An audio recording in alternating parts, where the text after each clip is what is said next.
live. What is good, everybody? We are back in the States from China last week in Macau, and we are back in the Apex where we have two welterweight contenders in the former champ Bilal, remember the name Muhammad, going up against Gabriel Bonfim. Back to the Apex, good old home. I say for an Apex card, though, a lot of recognizable names for the most part. A few debutantes making their first fight in the UFC, but all in all, I actually recognize a lot of the names on this card. So I guess in that regard, above average Apex card. But if there's anything you guys would like to add on about the Muhammad Bonfim card, feel free. Fucking kill me. Honestly, not as bad as most Apex cards. There's the main card is actually quite solid, but the prelims are cheeks. But yeah, we'll get to it. All right. So without further ado, let's jump right on into the first fight of the night in the strawweight division, where we have a rematch between 16-6 Ketlin Souza going up against 15-4 Ariane Carnelossi. This is a rematch. If we go look at Ketlin Souza's resume, we could see one of her losses was early in her career against Ariane Carnelossi in 2019, where she got a body kick TKO in the third round. Despite that, odds makers seem to have this fight in favor of Ketlin Souza. I want to say she's, according to Tapology, like a minus 250 favorite. Yeah, just about. It's strawweight, low-level fight. Carnelossi does have the win over Souza, and I guess a positive thing I'll say about Ariane Carnelossi, as rare as that may be, is that most of her losses are somewhat comparable. Like Talita Alencar, just a BJJ girl, but decent record. Lupita Goldina, she's been in the top 15. Angela Hill, coming off the win that she did last week. Amanda Ribas in the regional scene. So I will say all of her losses are UFC competition caliber. Ketlin Souza appears to be the younger fighter, from my understanding. Yeah, she's 30. She already lost this girl, but she's also losing a UFC caliber competition, where Carnelossi got a doctor stoppage loss against Hill. Souza lost a split to Hill, so she showed more competition there. Piera Rodriguez was a split. Karine Silva got a first-round knee bar. I'm going to go Ketlin Souza in this one in the rematch. I'm going to go by decision, and the reason being is just I feel like Ariane Carnelossi, the more I've seen her fight, the more I just feel like she's a bit of a glass cannon. I feel like if things don't go her way early, she's way more hammer than nail, and she's really not able to weather and settle into the fight as long as it goes. So I feel like she's all first round or bust. I'll go Ketlin Souza by decision. I just think she got the better gas tank. She's a younger fighter. I just haven't liked what I've seen from Ariane Carnelossi as of late. So I'll go Ketlin Souza by decision. Yeah, I agree. I got Ketlin Souza as well. I know that they had a fight not too long ago. This is the one, right? Where they had a fight not too long ago and one of them won. Arani. It was a while ago. It was 2019, but yeah.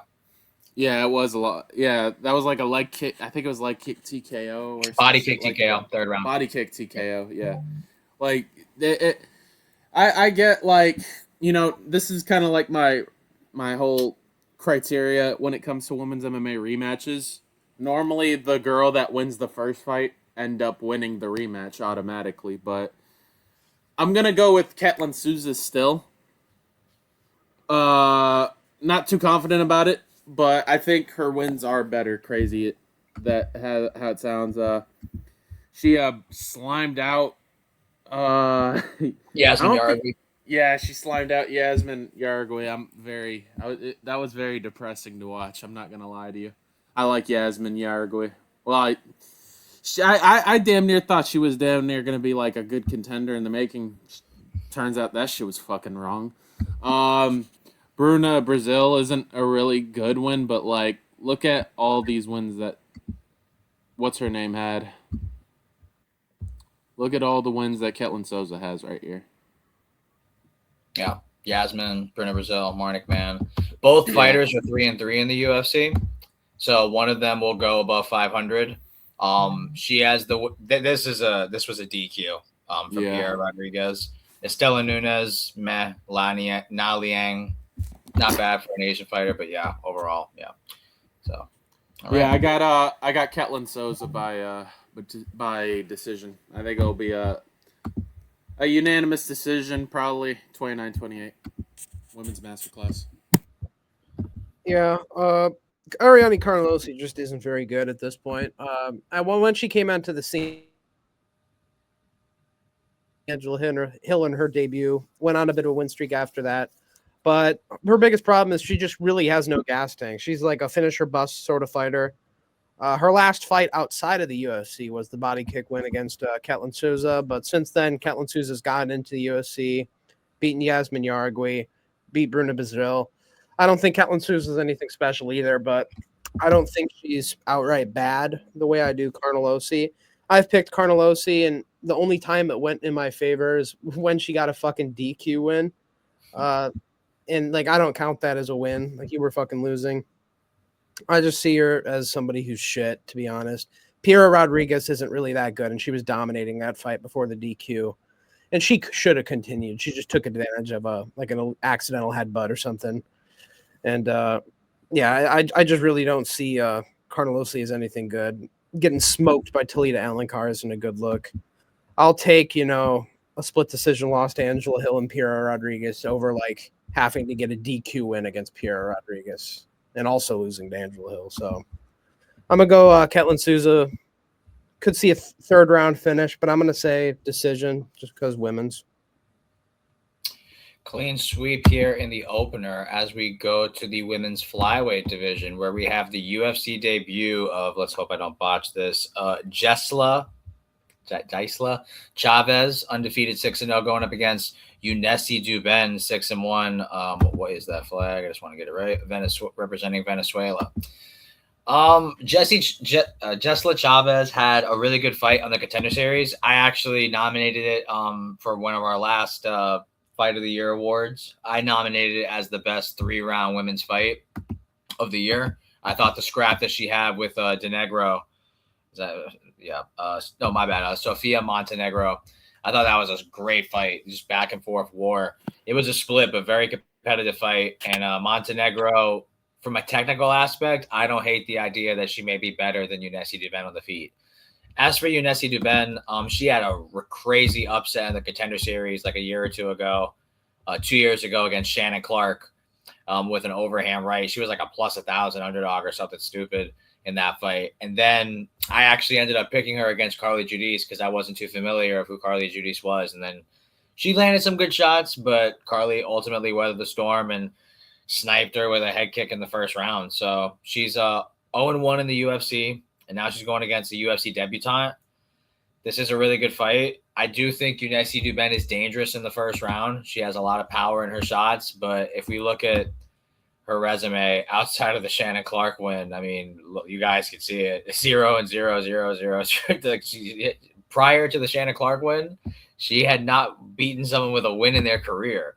So if you take that overhand away, like where is she right now? Whereas for Chavez, I've just seen a little bit more of her being able to weather the storm and take adversity and like pursue, like still persevere through it. So I'm gonna go Jesla Chavez. Now in her own right, I'm looking at her resume. It's not that crazy either, but between the two of them, I reckon that Montenegro is as good a win as the Shannon Clark win. I know Shannon Clark's not bad for women's in her own right, but Shannon's striking clearly showed holes if she's getting knocked out in the first round. I'm going to go Jesla Chavez by... I could see a late finish. Because all of Unesi's wins are like literally within like pro-wise, like they're all in the first 2 rounds. So I feel like the longer the fight goes, it favors Chavez. I'll go Jesla Chavez 3rd round TKO to an exhausted Unesi Duben who probably maybe wins the first I got yeah. Oh, sorry about that. You're good. I'll go Jesla Chavez 3rd round TKO. You're good. Yeah, I'll have to agree. I got Jesla Chavez as well. I didn't really watch too much of I didn't watch the Contender Series live on the fight that Chavez got signed. But it was really good when I watched it on the recap thing. You know what I'm talking about, where the UFC posts their stuff. Because Tony told me like to watch it, and I'm like, bro, why am I watching a woman's MMA fight? That shit's boring as fuck. Why in God's green earth would you want me to watch it? And then he said, no, trust me. And normally I don't really trust Tony in many things, but this one I took his trust and his word was valid. This one was a good watch. Jesla Chavez is a pretty good name to that from watching that fight, obviously. And I'm gonna go with her as well. I think she's gonna win via decision. I think we're gonna end that finish streak from Usli Dubin. Yeah, this will be a clean sweep. I'm going to be picking Jesla Chavez. Unice Dubin, she came in off a big KO in an underdog spot of the Contender Series where she was getting pieced up till she landed a big shot. She's not very technically sound. She's got, I guess, okay boxing for the women's division. And the thing that makes her dangerous is her power, but she really has very little technique, whereas Jesla Chavez, I think, is a little bit more well-rounded of a striker. She had a war against Montenegro on the Contender Series. You can maybe argue she took damage there and enough for Dubin to crack her chin, but not a lot of KOs happen in the women's divisions. It's usually a decision sport, and I feel like Jesla Chavez is more equipped to kind of fight longer. Like Tony said, Unice Dubin's only ever been to the second round. She's got all of her wins by finish. I think Jesla Chavez is better than the 0-0 bitches Unice Dubin's fighting. She's a prospect in herself, and she's fought somebody pretty solid in Sofia Montenegro. So she's a minus 400 favorite for a reason. I got Jesla Chavez. I could see a late rounds TKO. I think it'll be eventually like a tentative first round where she wants to make Dubin miss and not get clipped. Second round, she opens up a little bit more. And third round, she's able to start piecing her up. I'm going to say 30-27, Jesla Chavez. Just being the better, more well-rounded striker and fighter. Just a little fun fact about Chavez. She was a ring girl turned fighter. So I thought that was interesting. That's like her little story. That's her little claim to fame. She used to be a ring girl, and now she's an undefeated fighter. We'll see if it keeps rolling this Saturday.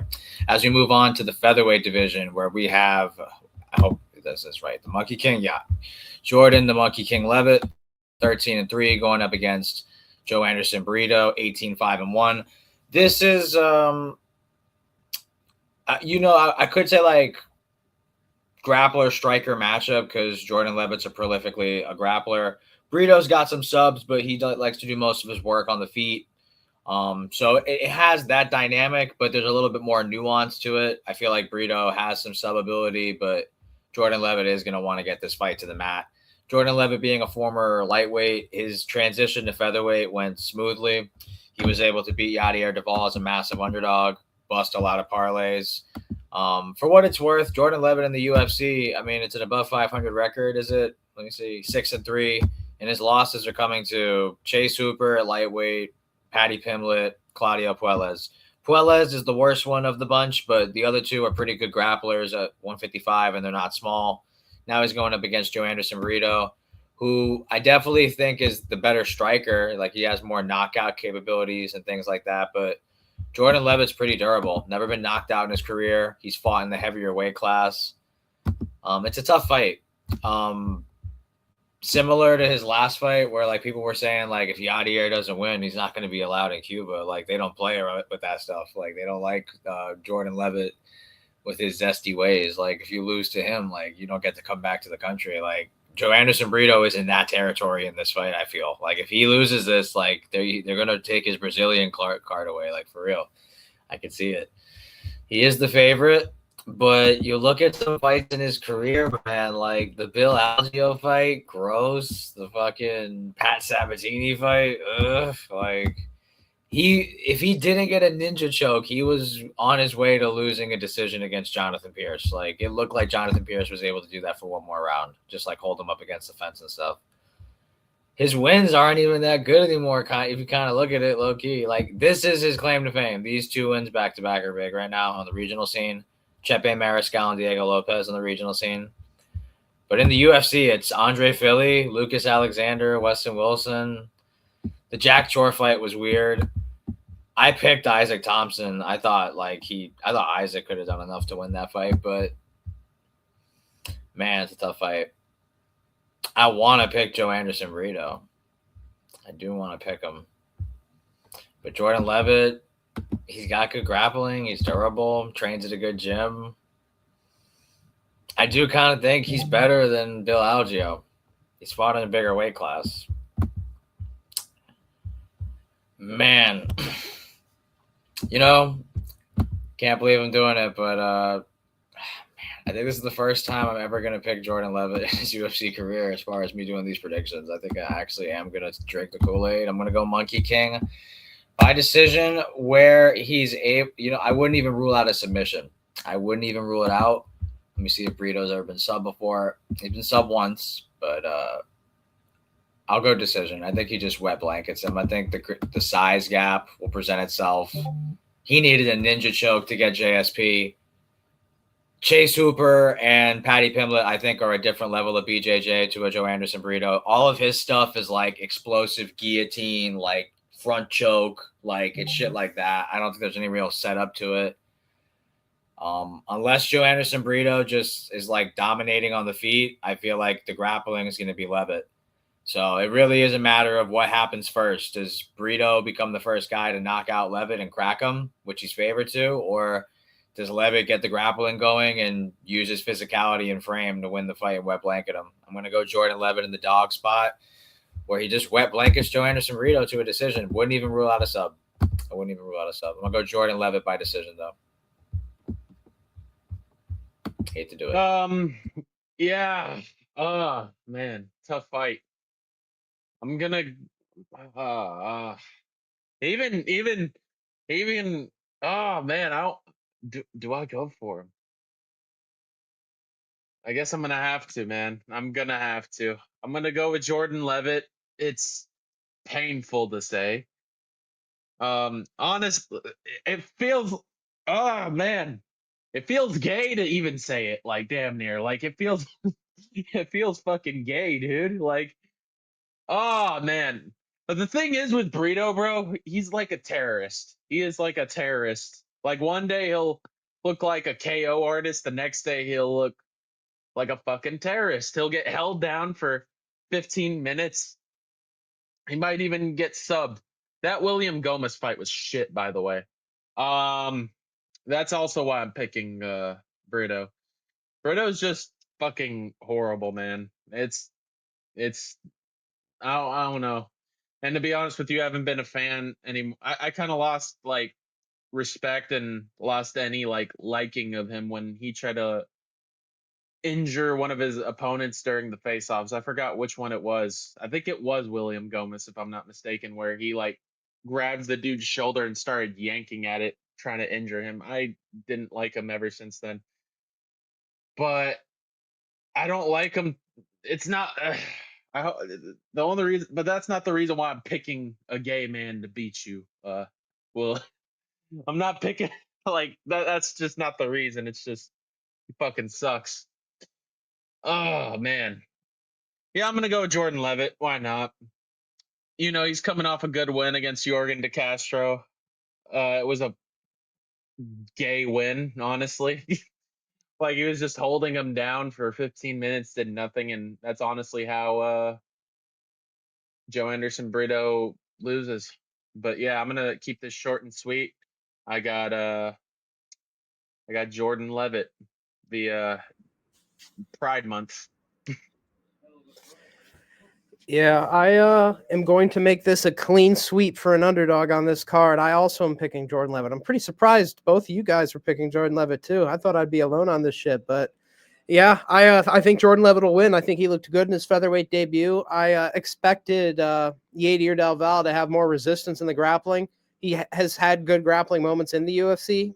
That being said, it was against somebody that was throwing the fight. So I think we might have, should have looked into that more. But Jordan Levitt looked good at featherweight. He's a good grappler, not super submission oriented like you'd think he'd be. He is a jiu-jitsu guy, but he seems like the submission eludes him against slightly higher level guys, which I do think Brito counts as. But he's been able to hold down a lot of guys too, like Alvin Elder in his debut. Evan Elders went on to win a lot. And, Brito's losses, just keep aging badly. Gomez is losing to Sabatini. Brito's losing to Sabatini. I mean, Bill Algeo, I don't even think he's in the UFC anymore. I think he fucking retired. But, I think Levitt's a better grappler than Bill Algeo is, and he was slamming Brito around the cage, picking him up like a baby. It's weird to think about because looking at Brito, you're like, he's got the perfect body type to defend takedowns. He's shorter, he's compact, he's strong. For whatever reason, he just fucking can't. I think Jordan Levitt's got good top control. He's actually a little bit more ground and pound oriented, which I like in this fight.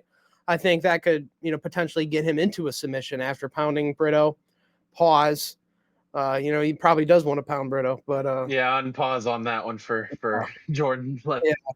Yeah. It's for first fight night of Pride Month.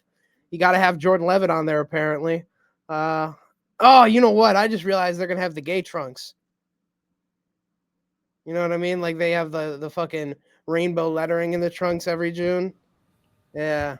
So the Monkey King's going Super Saiyan is what you're saying. Pretty much, bro. He's yeah. Yeah, he's got flower power behind him. But no, all things considered, I think Brito's grappling is just so fucking weak. And Levitt looked good in his featherweight debut, and he's only lost to people I would say are more elusive grapplers than him. And Brito's not that.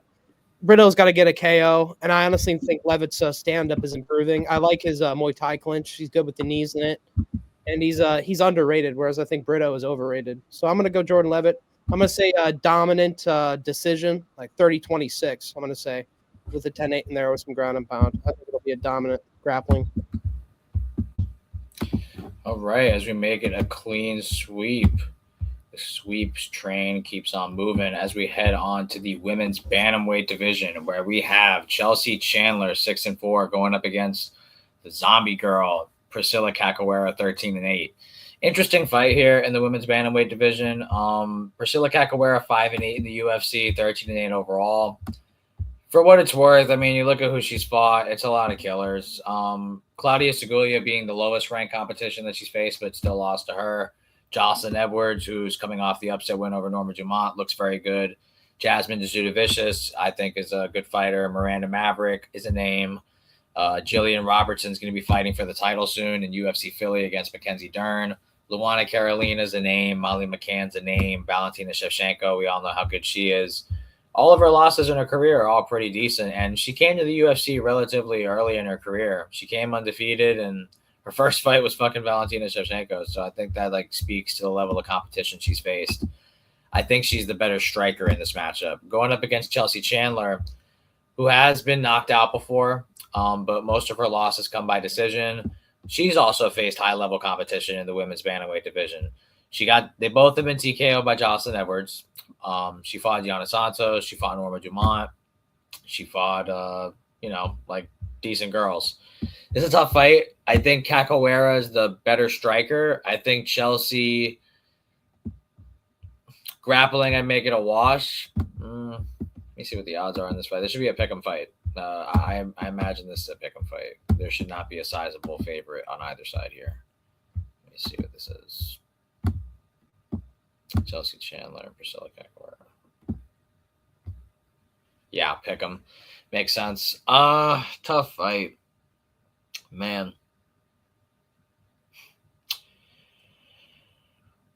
You know what? I think they both have the common opponent. Didn't they both fight Josiane Nunez? Let me see that. They both beat Josiane Nunez. Who missed weight in that fight? Josiane? No, she missed weight. Chelsea Chandler's missed weight in 2 of her fights, so don't be shocked if she missed weights again. I mean, 1-3 in the UFC. Is that or like 2? Yeah, 2-3 in the UFC. Julia Storyanko, she's a BJJ girl. Josiane Nunez, just a striker. Priscilla Cachoeira, she's kind of more well-rounded than both of them. She could do a little bit of both, but her grappling does suck, though. So I guess actually I give the edge in grappling to Chelsea Chandler. I'm talking about this fight way more in-depth and tactical than I should be. We both know these girls are just going to go forward and swing and bang and shit. I guess I'm going to go... Man, she's old, too. This is a tough fight. I see why it's pick'em. They're both old. Shit, they're both old. Wow.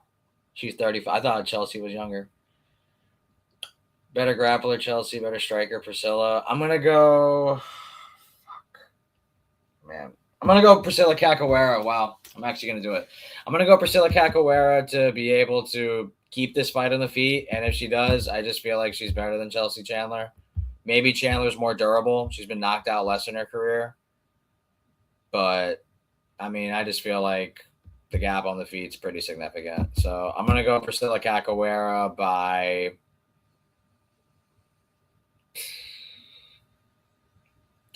I guess I'll go second round TKO. I like that she's been training with Nunes, I think, as of late. I could be wrong about that, but I want to say Priscilla Capoeira has been training with like Amanda Nunes, so I'll go with her. Not confident. Tough fight to predict. Tough fight to predict, indeed. Let me can you take a look at the stats for both? Sure. This is Chelsea Chandler, 6-4, 2-3 in the UFC. Yep. Loses to Jocelyn Edwards by TKO in the first round. Yana Santos. Yeah, I was about to break that down. Like, look at her losses, and then I know go to Priscilla's loss. Go to Priscilla's now. Priscilla's losses are all pretty good too. Yeah, both Jocelyn Edwards. Miranda Maverick's a horrible loss. That's just my opinion. Jillian Robertson's not a bad loss, but losing to a strawweight is not a good look either. Losing to Molly McCann by decision is bad. Losing to Luana Carolina is pretty bad. Shevchenko's not a bad loss. Oh, man. Am I really going to do it here? I can't even look at it myself for doing it. I'm going with Chelsea Chandler by decision. I am going with Chelsea Chandler by decision. God, please forgive me. Oh, my gosh. Oh, man. Priscilla Capoeira is so ass, too, man. It's just hard. 5-8 is fucking horrible. Let me see Chelsea's record real quick. 2-3. 2-3. That's not as bad.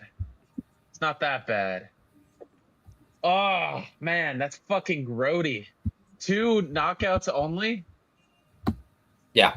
Oh, and actually, I thought Priscilla had been like TKO way more. She's only been knocked out one time. I was actually shocked to see that. I thought like given the damage she sustained, I thought she'd been knocked out way more times. I might switch my pick. 2 It's knockouts. a coin flip. It's a literal coin flip of a fight. This is like a shit sandwich of a fight. Yeah. Fuck. Hold up. I'm flipping the coin here. Fuck at this. Am I gonna stand? I thought I was gonna go Chelsea Chandler by decision. Then Tony made me look at the fucking like percentages of her wins. She only gets wins by decision. That is like a women's MMA thing. I've always said women's MMA is kind of known for the thing. Heads, I'll pick Chandler. Tails, I'll go with Priscilla. Looks like I'm going with Chelsea by decision. Oh man, I am not confident in that. Yeah. I am not. Yeah, this is a slop women's fight. Real shit versus poop matchup. It's hard to pick one or the other. They're both fucking bad. Priscilla, I picked her in her last fight against Claudia Segula. I was wrong. I think Claudia Segula is honestly pretty mid. I don't think she's going to go far in the women's division. I don't think she'll be ranked or anything like that. Chelsea Chandler kind of was ranked at one point. I don't think she'll be ranked again, though. She's kind of like the Nate Diaz of women's fighters. But she is tough, and she puts on output, and she does know how to grapple. I feel like those are good intangibles you need to have to beat Priscilla Capoeira.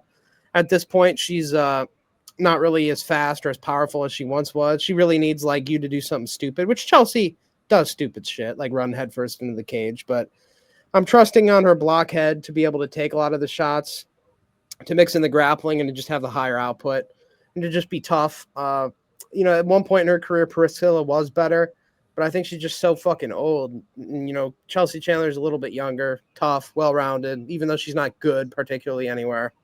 I think she'll be able to beat Priscilla Cachoeira, and I do believe she's the bigger woman in the fight as well. Probably comes in heavy as well. Let me see. She's taller by an inch, and she has a 3-inch reach advantage. I guess she is bigger. So yeah, and younger. So I'll go Chelsea Chandler by decision as well. I think Priscilla's cooked. I'm not picking her again unless I have to. All right. As we move on to the next fight on the card, we have the flyweight division where we have 15, 8-2 Bruno Silva going up against 13-6 Edgar Chairez. Interesting fight here. Bruno Silva coming off of a pretty close fight, I think, against Charles Johnson. I think they gave it to Unan. Oh, no, it was a split. Yeah, it was a split. A very close fight against Charles Johnson. A lot of people I know felt like Bruno Silva did enough to win the fight, but I didn't watch the fight a little bit. I just saw the stats on my phone, and I was like, Charles Johnson could win this. And all I saw was, like, the odds were, like, crazy, like, in round 3. Like, he was a massive underdog. And the stats, like, I'm looking at them and, like, oh, he might win this because, like, he looks like he can – those look like stats that could win a fight. But aside from that, Bruno Silva's just been in there with a lot of top guys. Charles Johnson, Joshua Van, Manel Cap, Young Sung Park, Cody Durden, Takeru Lembekov, David Dvorak. He's just seen ranked caliber, champion caliber flyweights. As for Edgar Chairez, you could say the same thing. He's fought Joshua Van, Tatsuro Taira. He's fought good fighters. Clayton Carpenter, Jesus Aguilar on the regional scene. But his last fight against Felipe Bunez, I can't help but feel like he got a favor. It's funny. Bruno Silva got the shitty end of the stick on a split decision, and Edgar Chairez got the good side of a split decision in fights that you can make the case Bruno should have won and Edgar should have lost. Tough how to gauge that. I think Bruno Silva's tough for what it's worth. He only really is getting lit up by like Manel Cap and Joshua Van. Those are 2 of his 3 TKO losses. I think training at Fight Ready with the likes of Cejudo, I like that. Tough fight. Edgar Chairez is dangerous. Like, he does throw with heat. He's got 4 TKOs. He's got 8 subs. Bruno Silva has been subbed before, if I'm not mistaken. He's been subbed at least one time. But he's, like, compact, good frame. I'm going to go Bruno Silva here. I just didn't like what I saw from Chairez against Bunez, who I think is worse than Bruno Silva. But then again, the UFC does want Mexico. They do want them. It could be a close fight. I don't know. I just feel like if Charles Johnson fought Edgar Chairez, like, I think Charles Johnson would win. I think if Young Sung Park fought Edgar Chairez, I would consider picking Young Sung Park. If Cody Durden fought Edgar Chairez, I think he could beat him. Whereas with Chairez's wins, I feel like Bruno Silva could beat Felipe Bunez. I feel like he could beat CJ Vergara. The Luan Lacerda win was all right. I mean, that's even Luan Lacerda. I'm tripping. That's Daniel Lacerda. Nah, like I just don't really rate his wins. So I'm gonna go Bruno Silva, and I'll go decision. I want to go TKO. I want to say he's the first guy ever to knock out Edgar Chairez, but Edgar's pretty durable. To not get knocked out by Joshua Van, you do have to have durability. I just think Bruno's going to mix it up in all phases of the game. I feel like he'll get takedowns when he needs to. I feel like he'll go forward and have these explosive bursts that'll win him the round. In the apex, I think that favors the power puncher. Between the two of them, I'd like to think it's Bruno Silva who's got more power. I just feel like he's just fought so much higher level competition in his last couple fights as opposed to Chairez. Chairez has fought Van and Taira, but they were in gaps where he fought like some mid guys in between. Bruno's been in there with like Durden, Cape, Van, Young Sung Park, Charles in a row. I think he's fighting higher level guys. I'm going to go Bruno Silva by decision. Yeah, I'm going to agree with Tony. I got Bruno Silva as well. I was not impressed by that Bunez fight from Edgar. Edgar, I thought that was that should have been like a layup fight for him. You know, for a man that went toe to toe with Taira, rocking Taira too on that fight. by the way. Also kind of why I picked Van. Anyways, I think he also had like some good competitive fights. The Joshua Van fight was also pretty competitive too. But I'm gonna go with Bruno Silva still. I wasn't, like I said, I wasn't too impressed with his last fight. It was in Mexico. I think, wait, Felipe Bunes is also Brazilian, right? Yes. Okay, I wanted to make sure because sometimes those names are, those give off either like a Brazilian or secretly Mexican. But yeah, like it was in his like neck of the woods in Mexico, and like he had every layup to like get a finish there, and he didn't, and it looked like it was damn near neck and neck, and it could have gone either way. I'm gonna go with Bruno Silva by decision. I could see a finish going in, but I think Edgar's too tough for to get finished, in my opinion. Like he hasn't really been finished per se late. I don't think he's been finished in the UFC, has he? Let me take a look. Bruno, he's been finished. No, Bruno's no, not Bruno. Edgar. Like Edgar. Yeah, Edgar has been. He's never been knocked out. He may have been subbed. Let me see. I think he could. He has been subbed. I don't know about knocked out. No, in the UFC, no, he's never been finished. Yeah, he's never been finished. So I'm gonna go with Bruno UFC. Silva by. I'll go Bruno Silva by decision. I'll go Bruno Silva by decision. 29-28 decision, where it's back and forth. I just rate the Manel Cap loss and Joshua Van loss more. I mean, the Tyra one was also pretty good. It was also, that's also not a bad loss either, but I don't know. I'm just gonna. It's fucked up. I'm rating them just off losses. I'm picking off who lost who badly. I'm gonna go with the Bruno Silva. Yeah, this is a close fight.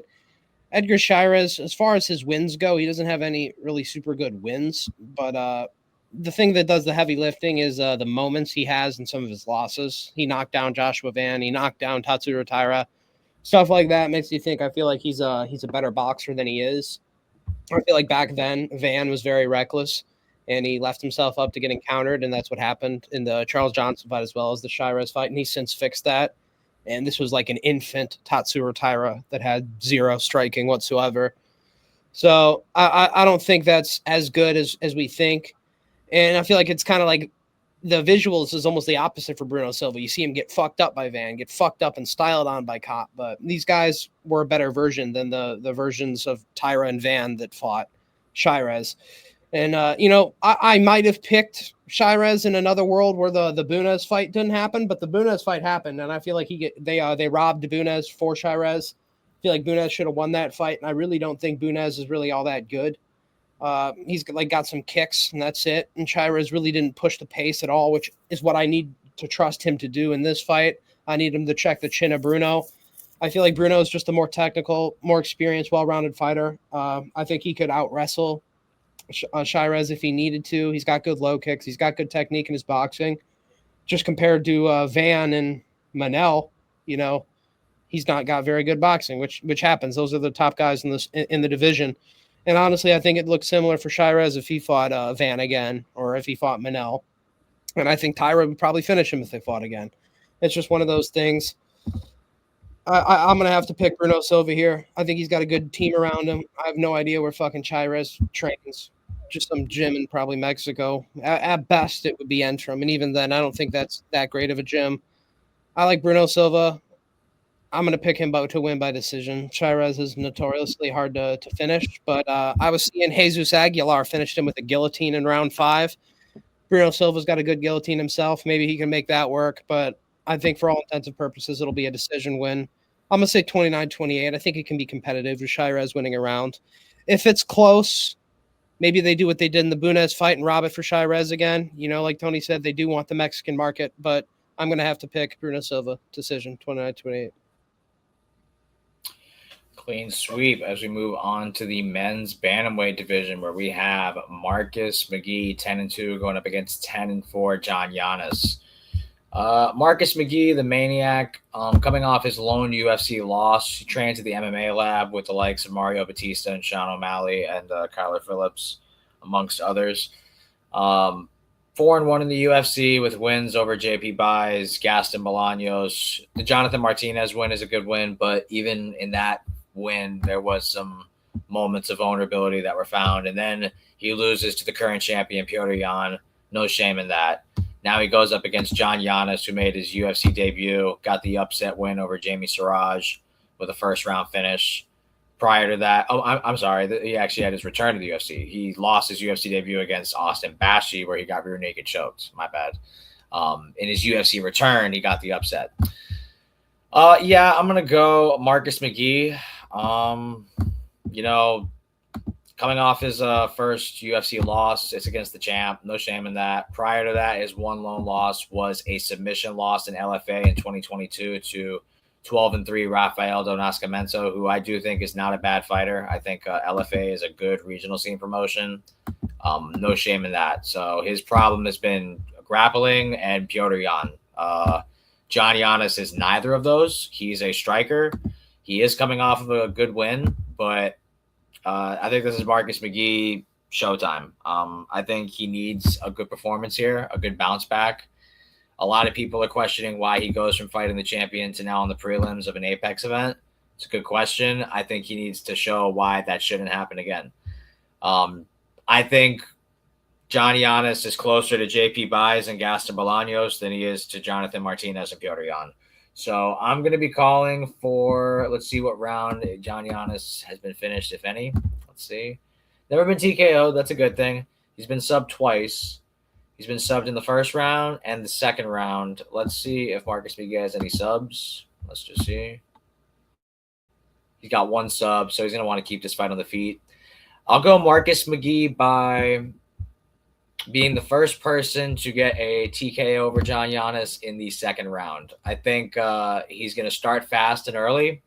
I think Giannis is tough to not have been knocked out, in 14 pro fights. He'll try to weather the storm in the first round, but I think he doesn't throw enough leg kicks. He doesn't exploit certain weaknesses in McGee's game, which have really just kind of been the leg kicks for the most part. Outside of that, he's getting outboxed by Jan, who isn't. And he's getting out-subbed by a good fighter in LFA, so I'm not mad at that either.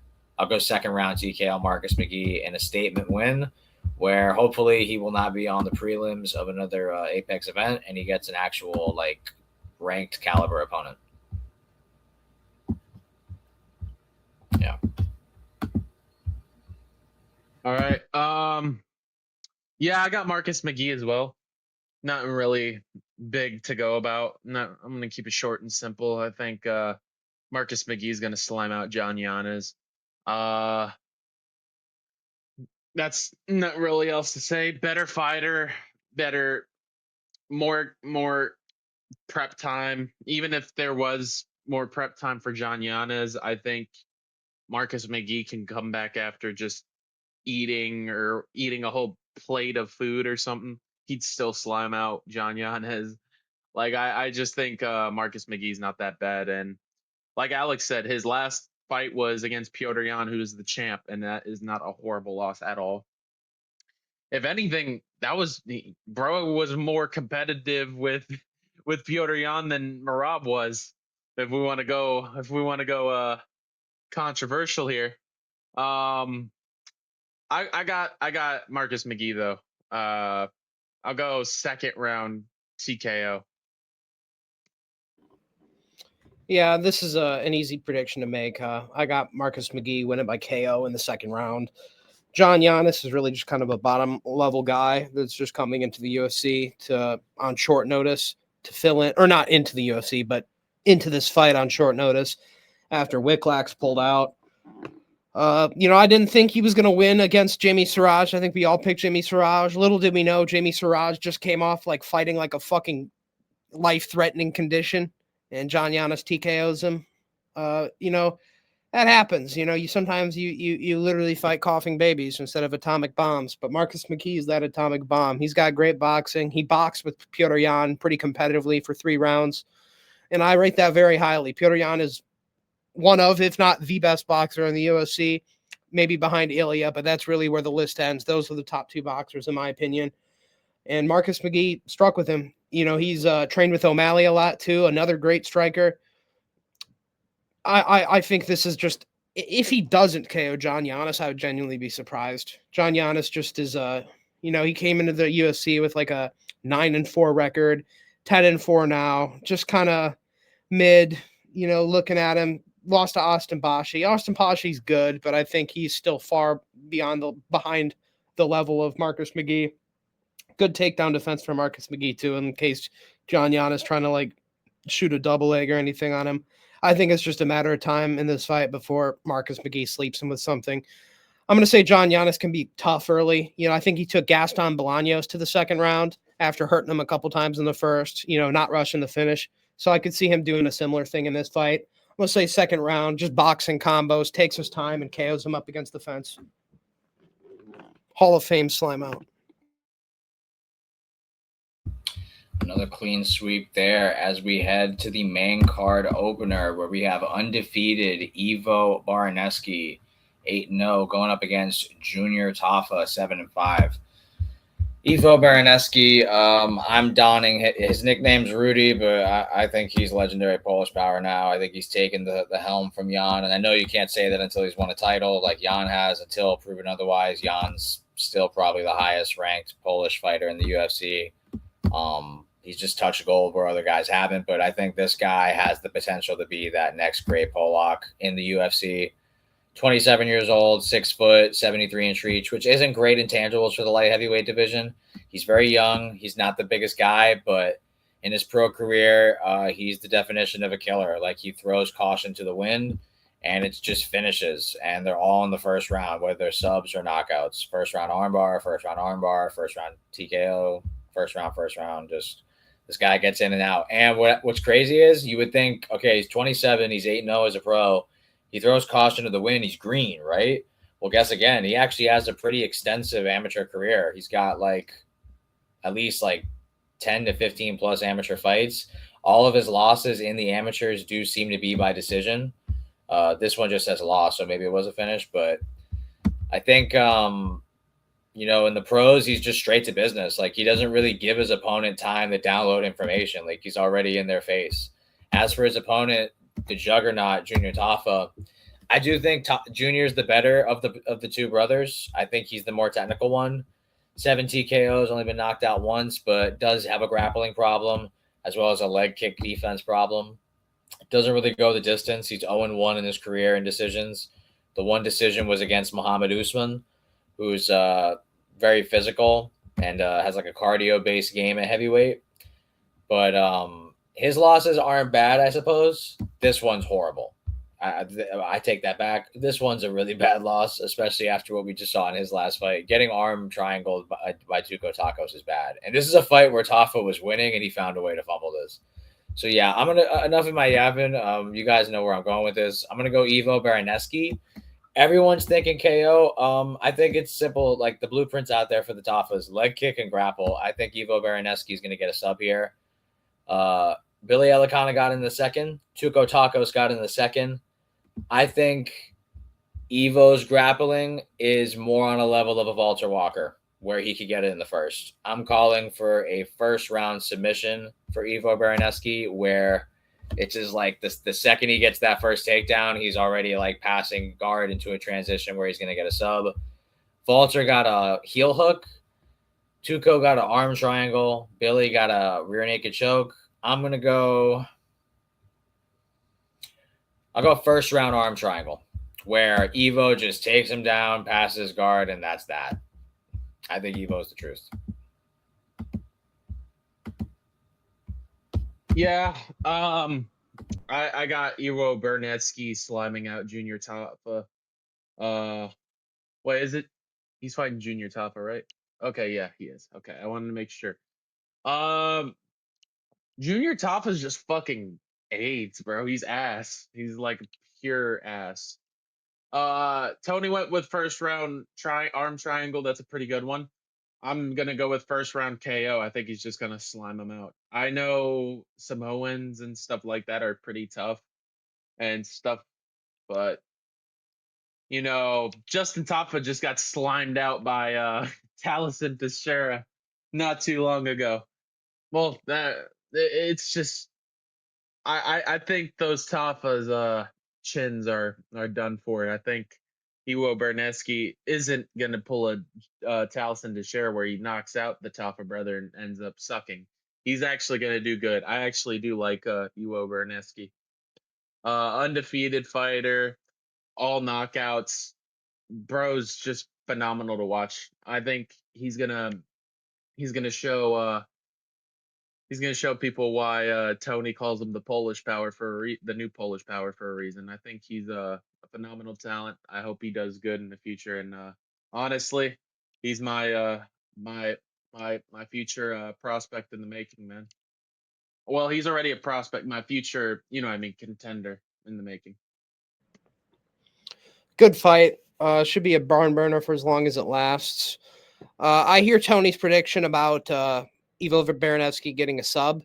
I feel in KO just because that's what he's kind of showed us more often, and I still think he can get it done.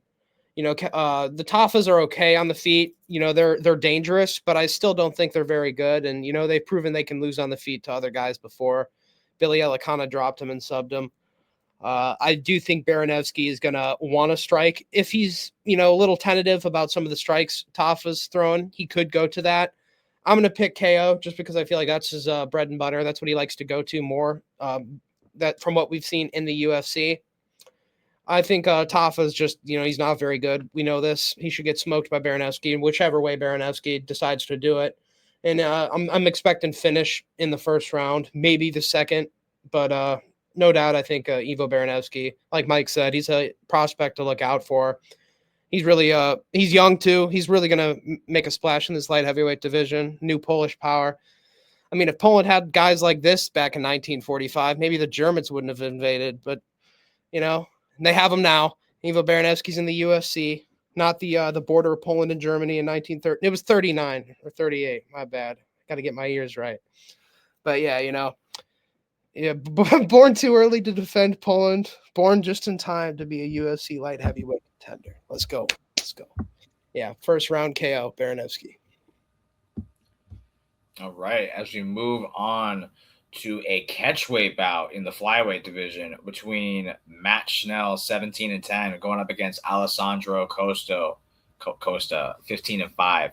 This is an interesting fight. I actually thought Matt Schnell was done. Did he not fucking retire after the Joseph Morales fight? Am I like having a Mandela effect moment? Like, what happened? I honestly thought I saw this guy put his gloves down after that fight. Am I tripping? Like, am I or Matt Schnell? Matt Schnell. I thought he fucking retired after the Morales fight. Am I tweaking? I don't remember him retiring. I may be tweaking. I thought he put his gloves down. But anyways, he's back here going up against Alessandro Costa. Matt Schnell does have 10 pro losses, but like 8 of them are in the UFC, and it's against the likes of Pantoja, Rob Font, Royval, Mateus Nicolau, Steve Erceg, Cody Durden, like Joseph Morales. These are good fighters. Alessandro Costa, 15-5. Majority of his losses being in the UFC, 3 of the 5. 3 of the 5. He lost to Korea, Erceg, Albazi. Both have common opponent in Erceg. One got knocked out. The other one went the distance. I'm going to go Alessandro Costa. He's never been subbed. I like that a lot going against a guy like Matt Schnell. You need to have that. I think Matt Schnell being tall and rangy is going to go against, not rangy, but just like being the taller, longer fighter is going to go against him here. I think Alessandro Costa being that short, stocky guy, he's going to try to chop the legs down, go to the body, just break Matt Schnell. He's been TKO'd 3 times in his career, but it's against Amir Albazi, which isn't the best look, but still, I think Amir Albazi punch hits about the same rate as like a Matt Schnell. He got KO'd on the regional scene by some random person, and he got TKO'd by Alden Korea, but he had like an injury in that fight or something. Like his leg was like messed up or something. As for Matt Schnell, he's been knocked out 5 times in his career. At flyweight, that's not great. He's getting knocked out by Urseg. He's getting knocked out by Mateus Nicolau. That one's really not looking good. He's getting knocked out by Pantoja. Like, when do you see Pantoja really knock out people? I know he hits hard for flyweight, but still, yeah. It could be a KO or a sub. Either way, I think Alessandro Costa's getting a finish here, but I like to think it's a TKO. I'm going to go Alessandro Costa by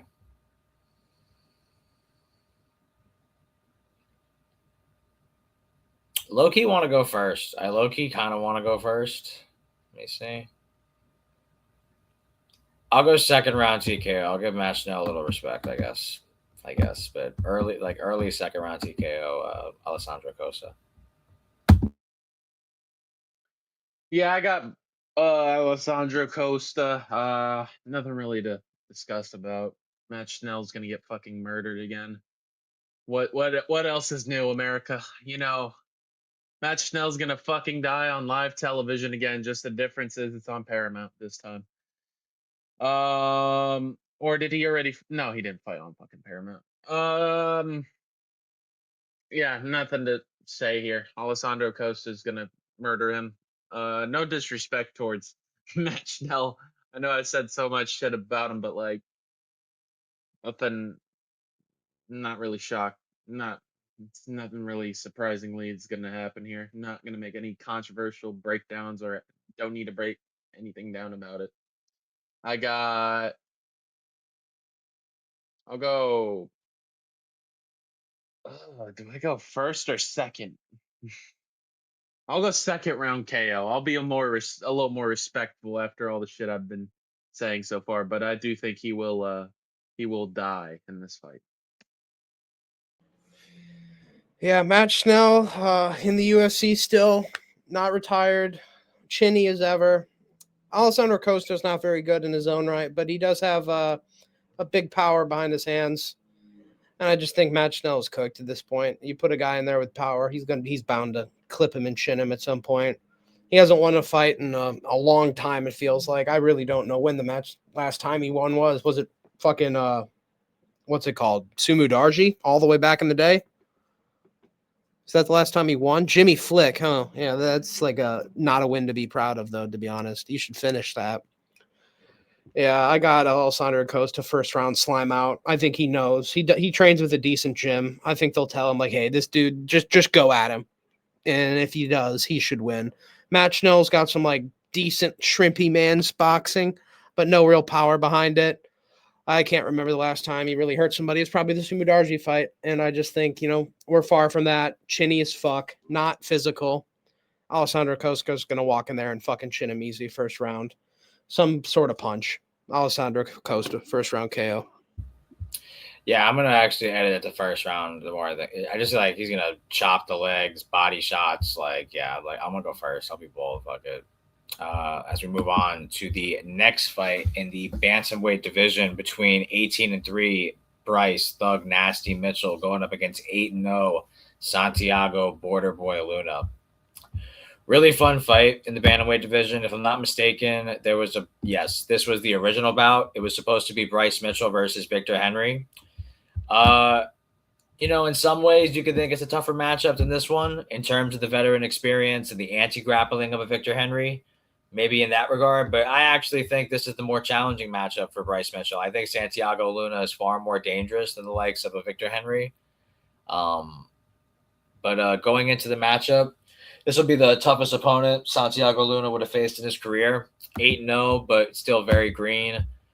He's coming off the win over Angel Pacheco, where it's his first decision in the UFC and his first decision in his pro career.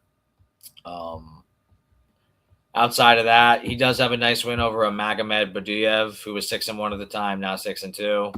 But the rest of his opponents aren't really that impressive. Quang Lee and Pacheco and that Magomed guy are his best wins. Bryce Mitchell, on the other hand, the move down to bantamweight seems to have been a good one.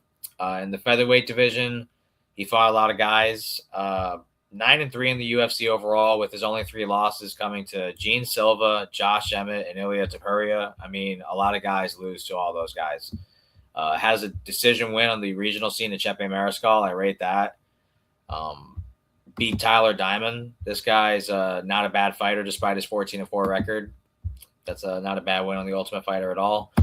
On the Ultimate Fighter, he did get rear naked choked by Brackatona. Not the best look, but that's still a noteworthy name in its own right. It's a really tough fight for me because I do like Bryce Mitchell and I do respect his game. He is only losing to like elite featherweights for the most part. But I do see danger in Santiago Luna on the feet, at least. I think between the two of them, Luna's the more powerful guy. He's got the reach advantage. He's the younger fighter. He has the potential to be the better fighter. Even though Bryce Mitchell is more experienced, I think he is a good fighter. But, man, this is a tough one. In terms of levels, it's not close. Bryce Mitchell's fought way better guys. He's fought UFC caliber guys, and he's 9-3 in the UFC. Say what you want about the guy with takes, the earth is flat, or with stances on certain things, but the guy is legit. And he's not a small guy at bantamweight. He's 5'10", 70-inch reach. That's really good, like good intangibles. He's only getting knocked out by like Emmett. He's getting hurt by Ilya. He's getting subbed by Gene Silva's not a great look, but he got like basically club and sub, so to speak. Not even club and sub. He was under pressure that entire fight. Luna's gonna be nonstop pressure. I mean, there were gas tank concerns, but he kind of answered those in his last fight. But Bryce Mitchell is going to be a different style to an Angel Pacheco. I imagine Bryce Mitchell is going to want to try to get the grappling going. He has subs over lower tier guys. Bryce Mitchell's grappling is better than all these guys. Bryce Mitchell is a favorite. Santiago Luna's coming in on short notice. Man. But I still think it's a close fight. I think if there's a knockout, it's Luna. Bryce Mitchell could sub him. There could be a gap in the grappling. Tough fight. Man, it's a tough fight. It's only losing to Ilya and Emmett and Gene Silva, though. Got subbed by Brackatona. I don't like that. Man. Really tough fight. Really tough fight.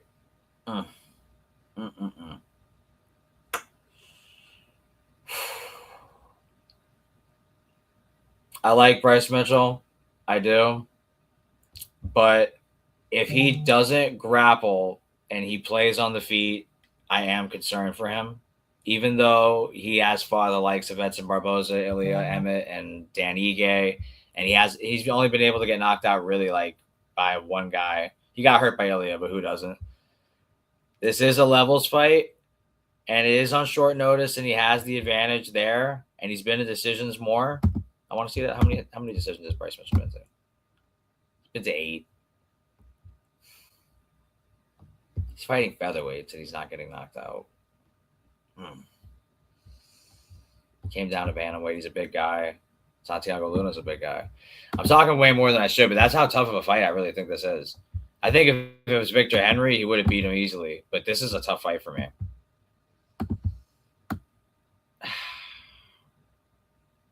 I really hate myself if I pick against Bryce, though.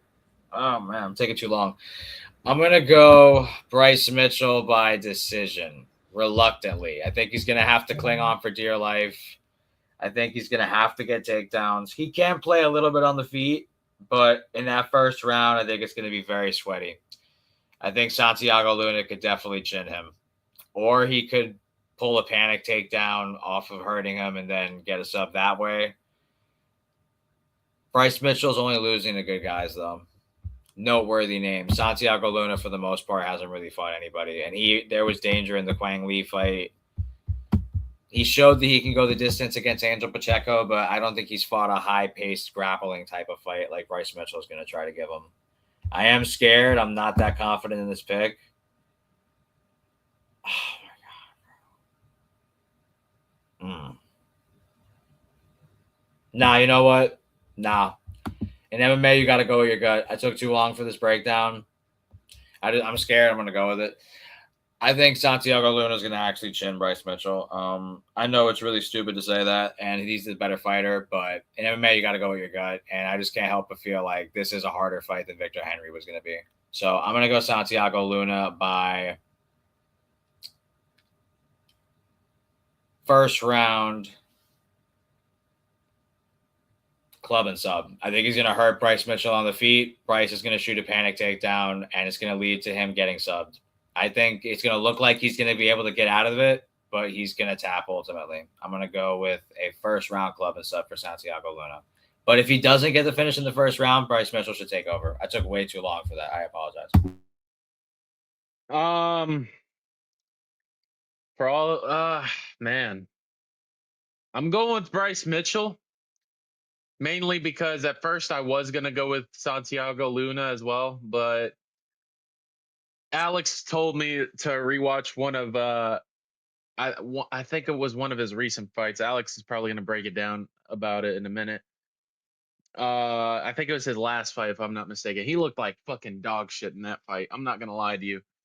It was a bad. It was horrible. He looked horrible in that fight. I get why people are gonna pick Luna. In Bryce's sentiment, he's ass at striking and stuff like that, but I think Bryce is only losing to the best, man. I know Saeed Nurmagomedov dropped him in that one in his last fight against Bryce, but Saeed is good, man. I don't think Saeed is that bad. If I'm not, I'm gonna be honest with you. Hot take: I'd pick him to beat Santiago Luna. To be honest with you, I don't think so. I think I need to see more out of Santiago Luna. This is kind of like a show me fight. Wasn't entirely impressed with his last performance, like I said, and I think Bryce Mitchell, who had a full camp against Santiago Luna, who just got here, he's around. I think he's like around my age, if I'm not mistaken. 21. Take a look at his age.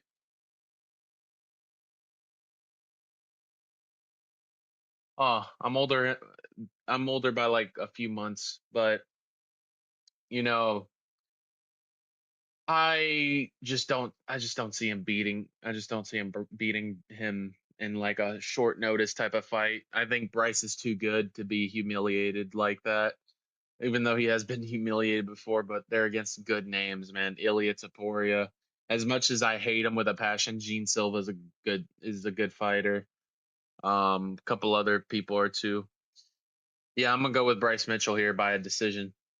I do think he will hurt Bryce, but I think Bryce is going to come back, show levels, while Santiago Luna gasses out, trying to knock him out. I'll go 29-28 Bryce Mitchell decision. Looking at Santiago Luna, his last fight against Angel Pacheco, he looked okay, had decent hands, outboxed a bum. Okay. His debut against Quang Lee, he looked absolutely fucking terrible. He was getting rocked all over the octagon. Quang Lee's a bit of a bigger bantamweight, which Bryce is as well. Although Quang Lee's more of a striker and Bryce is a grappler, I didn't like how easily he got backed up in that fight and how easily he was hit. Now, in his next fight after that, he did seem to have some improvements since his first fight in the UFC. But Angel Pacheco is fucking garbage, let's be honest. Bryce Mitchell is a huge jump from Angel Pacheco and Quang Lee. You're pretty much jumping right into a ranked opponent, damn near. Because Bryce isn't ranked at bantamweight, but he was at featherweight. He's beaten guys that were former ranked at bantamweight, like Saeed. Bryce is ranked level. If you looked at this card, you could say like, oh, it should be Marcus McGee versus Bryce Mitchell and Santiago Luna versus John Yanis. That would make more sense for both of them. Another bum for Santiago Luna, and then two kind of like borderline ranked contenders in the bantamweight division. But in this fight, I feel like Bryce and Marcus are expected to succeed, and I expect them to succeed as well. Bryce is a good grappler. He's got underrated striking, a little awkward, but it's effective nonetheless. That being said, Santiago Luna, you have to assume, is the better striker, does have the better hands. But I've just seen him get backed up by a big body, and Bryce is big per bantamweight, and he's never had to face somebody at this level. He fought Kansas' entire regional scene and then just came into the UFC and started fighting cans. Bryce Mitchell isn't a can. I think he's going to show a difference in level and out-grapple Santiago Luna pretty drastically. I could see the first round Luna landing some punches, but I think once Bryce Mitchell gets his flow, he's going to be in and out with the takedown attempts, controlling him, landing some awkward strikes on the feet, and getting this done by decision. Maybe even submission, but I feel like just looking at his body type, shorter, stockier. I feel like Luna might be able to defend some submissions and show that he's good on the ground technically, even though if he's not better than Bryce. But I'm going to go Bryce, out grappling decision, 30-27 or 29-28. All right. As we move on to the lightweight division, where we have Faris Ziam, 18-4, representing France, going up against Tom Nolan, 10-1, representing Australia. I think this is a levels fight. Tom Nolan, 10-1, yes, good record and good intangibles in the lightweight division, 6'2", 73-inch reach. He is 4-1 in the UFC, but his one loss wasn't a great look. Got TKO'd in the first round by Nicolas Mata. Outside of that, he's kind of answered every other question. He beat the likes of Bogdangrad in the Contender Series. He beat Victor Martinez. Alex Reyes was on the older side and hadn't fought in a long time. Went to decision with him, not a great look. Went to decision with Vyacheslav Borishev. Charlie Campbell, that was a scrap, even though he got the finish. This is a levels fight. Faris Ziam, 18-4. Out of his 4 losses, 3 of them are submissions. So grappling has been his issue. He got subbed by Terrence McKinney. He's been subbed on the regional scene twice. So grappling has been his problem, but the more he's matured in his career, like he's gotten better on the ground, as we saw in his last fight against Nazim Sajikov. His ground and pound's gotten better. His follow-up, his striking has always been pretty polished. At the lightweight division, to have a 6'1" frame with 75-inch reach, French kickboxing, it's very effective. I'm going to go Faris Ziam. And let me see. Tom Nolan's been knocked out, never been subbed. I'm going to go TKO Faris Ziam. He got knocked out in the first by Mata. Let me see how Ziam gets his knockouts. He gets them in rounds 2, round 3. So he likes to download a little bit in round 1. Okay. Yeah. A little bit.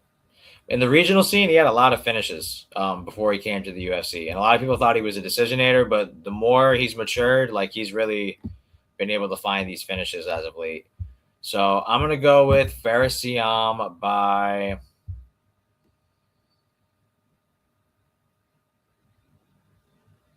I'll go 3rd round TKO. 3rd round TKO Faris Ziam, where he's just controlled the whole fight. He's just a foot ahead of Tom Nolan everywhere in the fight. Grappling, clinch, striking, you name it. And ultimately it culminates to a gassed out Tom Nolan who's just a big target in the 3rd round, getting teed off on by Ziam. I'm going to go 3rd round TKO Faris Ziam.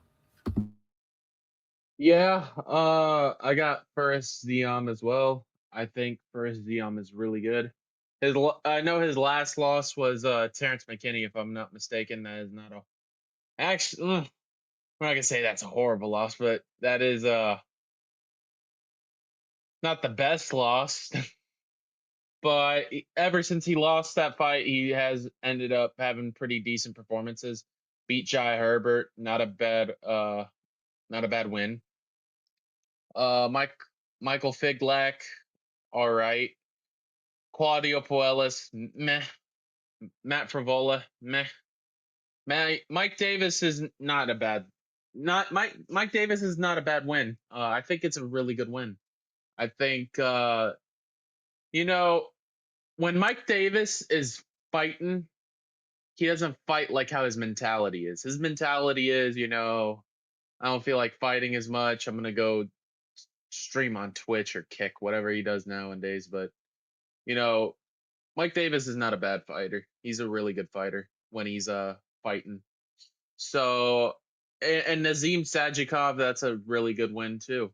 I'm gonna go with Faris Ziam by decision. I think he's gonna win just off of experience and just wanting to be there. I'm surprised he hasn't even gotten a ranked opponent yet. I'm very surprised about that. I think he deserves a ranked opponent. If he wins, give him the loser, Michael Chandler and what's his name, Rufy. That's what I would do. But or just somebody in the rankings, man. He deserves a ranked opponent at this point. He is on a very good win streak. But yeah, I'm gonna keep this short and simple. I got Feresiam by decision. Yeah, I think for Siam, like Mike said, he should have a ranked opponent soon. Probably should have already been a ranked opponent, but he's fighting Tom Nolan. Tom Nolan, I think this is a guy who's overhyped and overglazed by Aussie casuals, and then they have the rest of us thinking he's something. He's a tall guy. He's rangy. He's around for Siam's height, reach, all that stuff. But his UFC career has been largely bums. He's, going to war with Charlie Campbell and pulling it out in the third round. He's getting KO'd in his debut by Nicholas Mata. I mean, look at all these on the screen. Vyacheslav Borshev. Honestly, it's withered Borshev. Alex Reyes, Dominic Reyes' retarded brother, and Victor Martinez, the guy that just got victimized by Rong Zhu, like on the Road to UFC card. These guys are bums. And Bogdan Grad on the Contender Series, another bum. Who's a featherweight? I mean, none of these wins are good. And honestly, some of them I expect you to do like that. Charlie Campbell, for some reason, I thought that fight was longer. That was the first round, but it was competitive while it was lasted. Victor Martinez, he slimed like he should have. But that Nicholas Mata loss, if you're doing that, man, like, I'm going to be honest. Like, I know Sadikov, had a rough fight with Mota and pulled it out. But look what happened to Sadikov against Ziam. TKO'd in the second round. And I'm going to pick that to happen to Tom Nolan in the second round. I think Tom Nolan will come out hot in the first round. Feresiam will be a little bit more measured, want to pick his shots, shoot a couple takedowns. But I think in the second round, he'll be ready to finish Tom Nolan. I honestly don't think Tom Nolan's good. He's a scrapper without much technique, and he's just leaves himself open to Mota. And if you're open to Mota, you're going to be open to Feresiam. This is a different Feresiam that we saw in like the Terrence McKinney fights and early in his career. This is a guy who's ready for the rankings and honestly is dangerous for the top 5 even. I think he fucking sleeps Gaethje. I think he sleeps Michael Chandler. I could see him doing really good in the rankings. So I'm a big Feresiam believer. I am not a Tom Nolan believer whatsoever. I got Feresiam by TKO, mixing in the grappling with the striking, breaking Tom Nolan, and TKOing him somehow, ground or on the feet. I could even see him getting a submission. His grappling is ever evolving and getting better. So regardless, I'm going to say TKO, second round for Feresiam. Performance of the night. Clean sweep in the feature fight as we head to the co-main event of the evening between Brendan All-In Allen, 26-7, going up against Edmund Golden Boy Shabazian. Is that right? Golden Boy? Yes, the Golden Boy. Interesting fight here in the co-main event. Brendan Allen fighting backwards here, coming off the main event win against Renier de Ritter. Now wants to fight Edmund Shabazian. That tells me he needs money. I don't know why you would fight back when you got a ranked win. That just doesn't make any sense to me, but he must need money. That's my takeaway from that. Edmund Shabazian, though, what can be said about him? A prospect with high promise that just kind of didn't pan out and fizzled out a bit. His losses, majority of them come in the UFC of his career. Yeah, all 5 of his losses are in the UFC.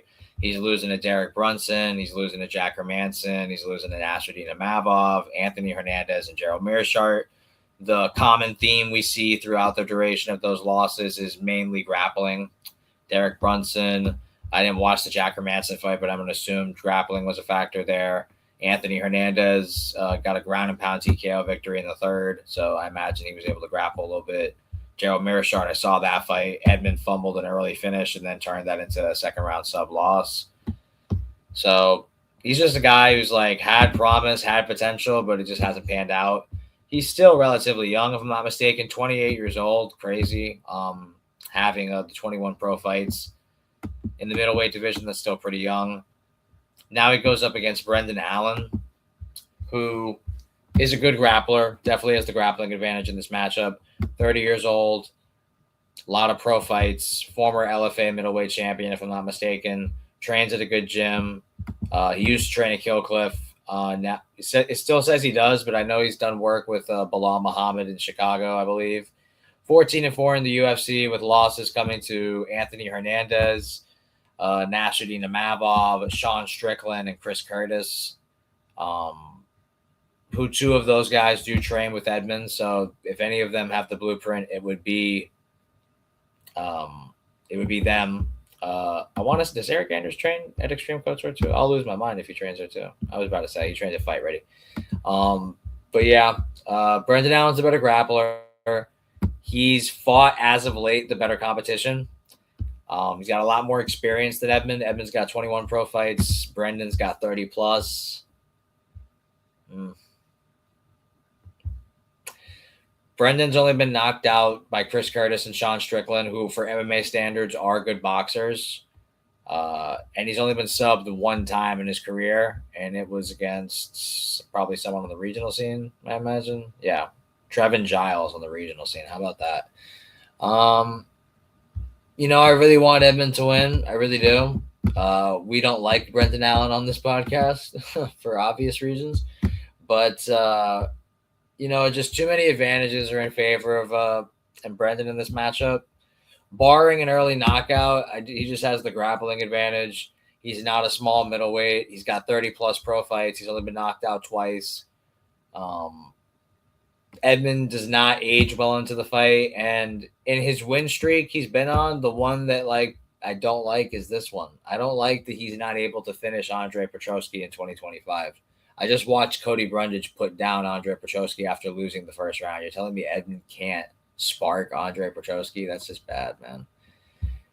Look at this, AJ Dobson, Mearshart, Budka, Petroski, Muniz to now top 6 Brendan Allen. That's just such an unwarranted jump. I'm going to go Brendan Allen reluctantly. I want him to lose. I want this pick to be wrong so bad, but Brendan Allen just has too many advantages in his favor in this matchup from a cardio and a grappling aspect. He's only been knocked out 2 times. Edmund's been knocked out more times than Brendan has. He can't grapple. I'm going to go Brendan Allen by Gerald got a 2nd round sub. Hernandez got a 3rd round finish.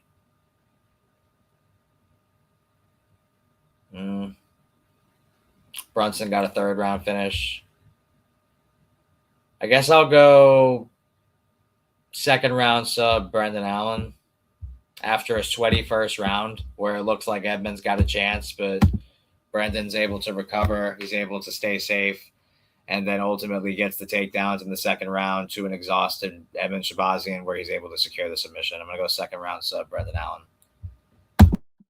Yeah, I got Brendan Allen too. I'm gonna keep it short and sweet. I really don't like Brendan Allen, but after my pick here, you'll see who really hates Brendan Allen more than I do. Brendan Allen is just fucking gay, dude. I think he's fucking gay. I want to save the sweet stuff for Alex, so he'll explain why he's so gay. But if you're a real ball knower, you know why he's gay. I'll go 3rd round sub, maybe a 3rd round ground and pound TKO. I don't like that Edmund Shabazian has been GM3'd. It's not a bad look per se, but it's not a good one either. Also, a couple other losses in his career I don't like. Brunson, even though it is blonde Brunson, but still not a good loss. There's a lot of horrible losses in his career. That's also why I'm just going with Brendan Allen here. Yeah, I'll just keep it short and simple. 3rd round TKO, 3rd round sub, Brendan Allen. You know what, Stephen A. Smith? You know what? Strickland. It's okay. You can go. Edmund Shabazian is here. No, I'm just playing. I can't in good faith pick fucking Edmund Shabazian. Unfortunate. I hate Brendan Allen. I hate this man. If we can have a motorcycle accident happen or something, similar to Strickland's, look, let's get that knee weakened up so we could just low kick the shit out of him in every card. Let's have him trip on a wire, Tony Ferguson style, before the Shabazian fight. We're all good. We're good. We're Gucci. I have to explain myself a little bit because I know some people, Brendan Allen, he's so humble. This man is from Louisiana and likes to take pride in that, right? That is the moment he is around somebody that isn't from America. If he goes to Canada, he's Canadian. When he hangs out with Hamzat, glazing him.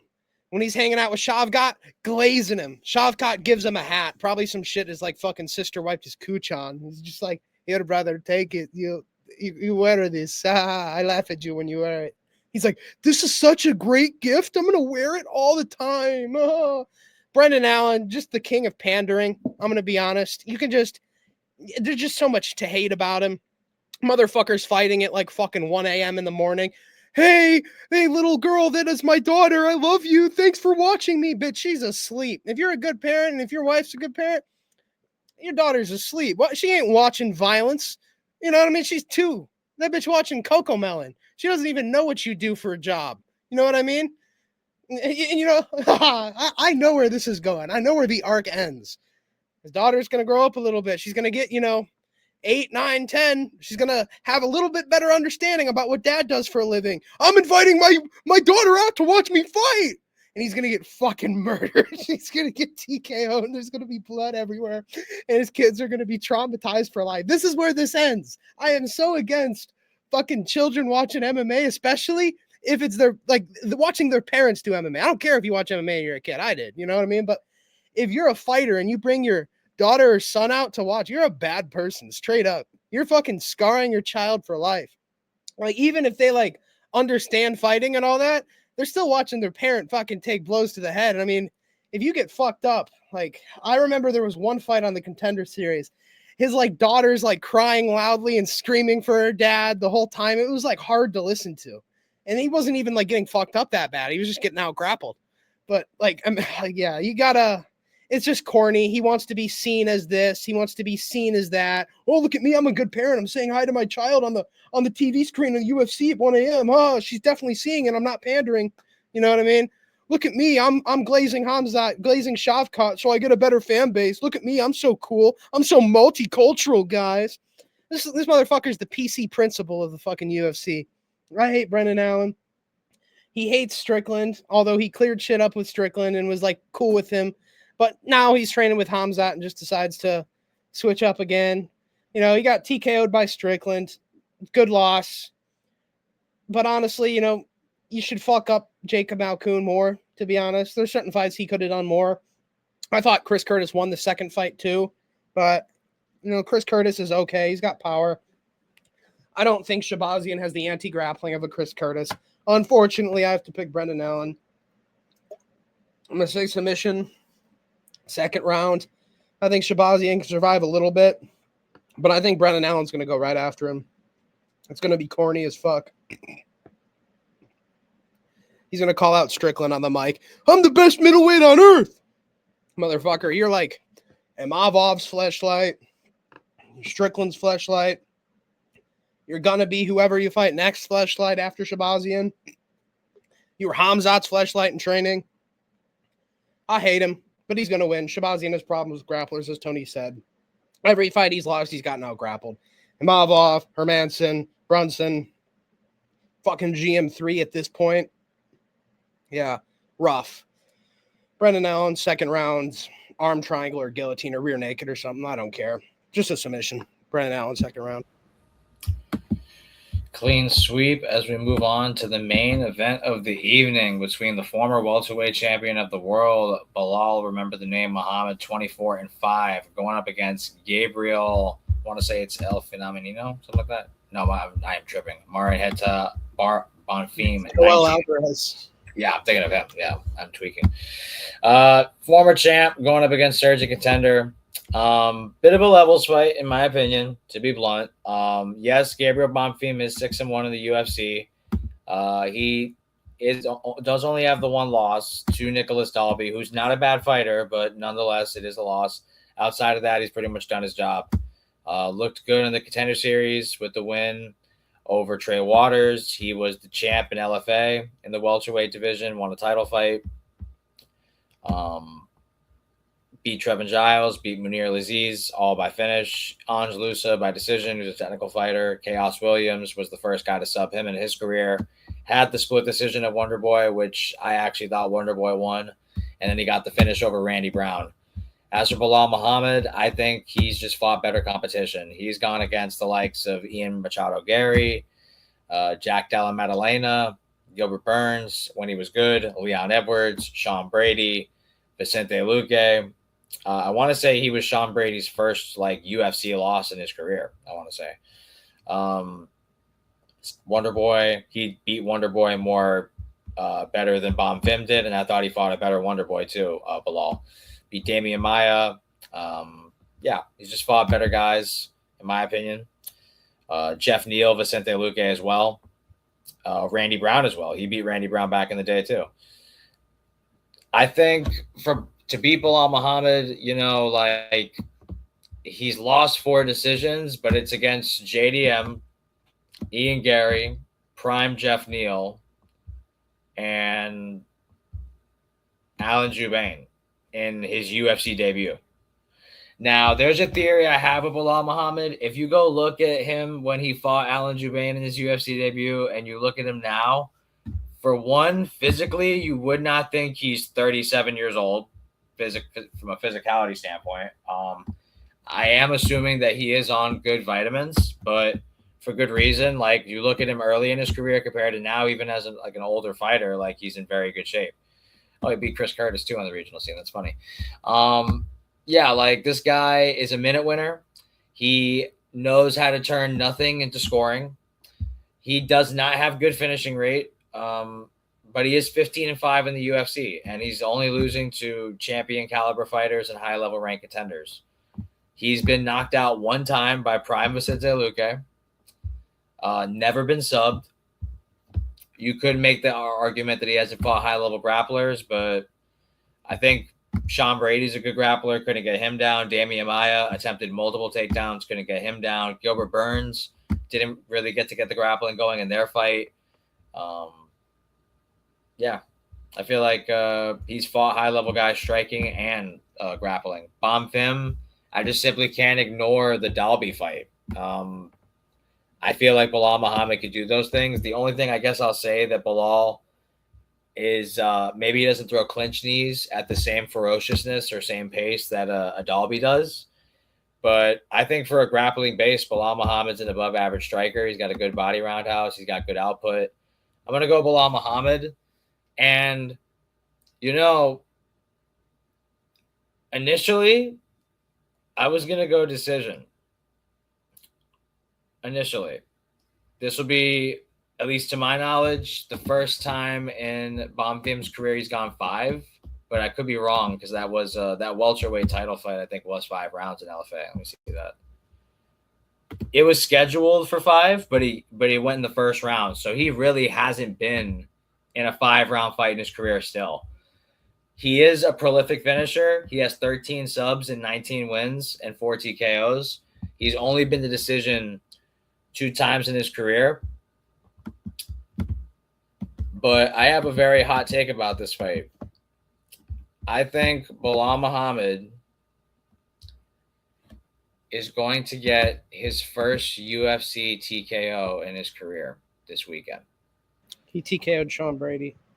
Oh, I am tweaking. Yeah, you're absolutely right. Yeah, he's the first guy to beat Sean Brady in the UFC, and he finished him too. I think he's going to be the first guy to – even then I'm tweaking there because Nicholas Dalby was the first guy to TKO. He's going to get a TKO. It's rare to say that because he's a minute winner. I was initially going to go decision Bilal Muhammad, but I think there's just a massive cardio and volume output gap between the two of these guys. I feel like Bonfim is like, if he doesn't get a finish inside the first 2 rounds, I think he loses more often than not. It probably will be a decision, but I just think the gap in volume, the gap in experience against high-level competition, it will show in this fight. And I'm calling for a championship rounds TKO for Bilal Muhammad. I'll go 5th round TKO where he just weathers the storm early and then just kind of beats up on Gabriel Bonfim, Yeah, I'm going to go 5th round TKO Bilal Muhammad. He just fought better guys. Bonfim, to me, is finish or bust. He's only been the decision, 2 times in his career, and this will be the first time, scheduled for 5 rounds, that I think you'll actually see championship rounds. And I feel like his style is not going to age well into a fight. So I'm going to go Bilal Muhammad 5th round TKO. Yeah, I almost said Merab. Fuck. I got Bilal. I just don't think Gabriel Bonfim is good at all. Wow, you beat Randy Brown. Whoop de fucking do, buddy. Everybody's done it. I like Randy Brown, but after that fight, it just made me think like Randy Brown fucking sucks, man. Like it's horrible. Why are you getting skull fucked by Gabriel Bonfim? Why are you making Gabriel Bonfim look like prime Edson Barbosa on the feet? And there were some other fights I didn't like from him after that, but that's another fight for another talk for another day. Gabriel Bonfim is just mid, man. I mean, there's nothing else to talk about. Like Nicholas Dalby is good, but he is not good enough to be in the top 10. Like that's just my thing about it. Like he got Nicholas Dalby. That's really bad at this point. While Randy Brown slimed out Nicholas Dalby. Not a good look. Not a good look at all. I'm gonna go with Bilal Muhammad. I think he's gonna win via experience. And also, people aren't really gonna talk about it. If you rewatch the Ian Gary fight, I know he was getting his shit rocked, but it was oddly somewhat competitive in that fight, if I remember. There were some moments that he had that were pretty competitive. But enough of my yap, and I got Bilal Muhammad. I think it's going to be a very boring fight, and nothing really. See how Tony is right now? He's fucking out of it. That's exactly how everybody in the fucking arena is going to be. Oh my gosh, God bless whoever decided. You know what? For the Apex, this is a badass man. Don't get me wrong. The card is really good. The card is really good. The main event's fucking dog shit. I'm sorry, man. I got Bilal. He's gonna hit his signature. Remember the decision. It's gonna be a 49-46 decision. Be a boring slop. Yeah, we got our favorite decision machine, Chicago's best hope at a title. Our boy Bilal Muhammad versus fucking Gabriel Bonfim. Yeah, I agree with Mike. This is a slot main event. But if we're looking at it, we got a guy who's kind of a low-ranking contender versus kind of like a former champ, top 5 guy that I think might just be like he might be like 5 or 4 or 6 now. But losing to Ian Gary, losing to JDM, those aren't the worst losses. JDM, former champ, Ian Gary fighting for the title next, more than likely. And he beat a big myth in his career that he has no chin. He ate a lot of shots against Gary and JDM, and he was in there the whole time, outclassed, outboxed, outstruck, but still trying to win, still going forward, and not getting finished, which is the biggest thing.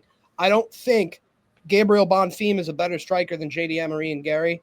I don't think his grappling is going to be effective against Bilal. Bilal's got some of the best takedown defense in the UFC. I want to say it's like something like 94%.